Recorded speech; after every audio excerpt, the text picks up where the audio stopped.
qofka bakaaraha dhexdiisa lagu qabana waa lagu baaranaya mobilka soo bix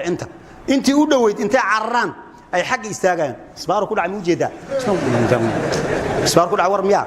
way badan yihiin ma hal mar lagu soo xoomo tuugadan laga celiyo ma la hadla sidii xoolaha banaanka laga istaaga markii banaanka laga istaago qofkii wixii la qaadanay laga qaato oo ay ka tagaan tuugadii oo uu soo baxo dadka soo dhaxgalo ay ku soo xoomayaan maxaa laga qaatay maxaa ka gal wixii laga qaataan laga qaatay war miya marka dadku markay mushkilo muddo ay ku jiraan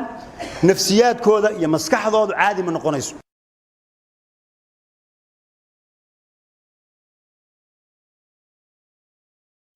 midaad koor waxa la qiso waxa jirtay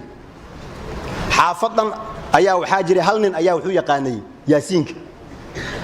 Soomaalidana qof markuu dhimanayo in la yaasiimay yaqaanan oo yaasiinka lagu akhriyo qofkii yaasiinka aan lagu akhrin oo dhinta waxay yiraahdaan hebel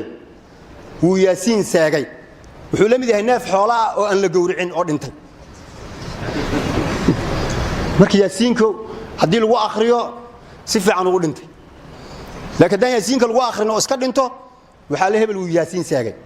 xaafadii hal nin yaasiinka yaqaana maalmaha kamida xaafadii shubana ka dilaacay daacun dhimashadii marka si xoog leh u socod halkii nin marka xaafad meeshan oo laga dhimanayo oo qof sakaraad uu ku jiro yaa loogu yeeraa yaasiin soo oraday xaq uu orday markii inuu qof dhimanayo soo yaasiin asoo qofkiiba aan gaarin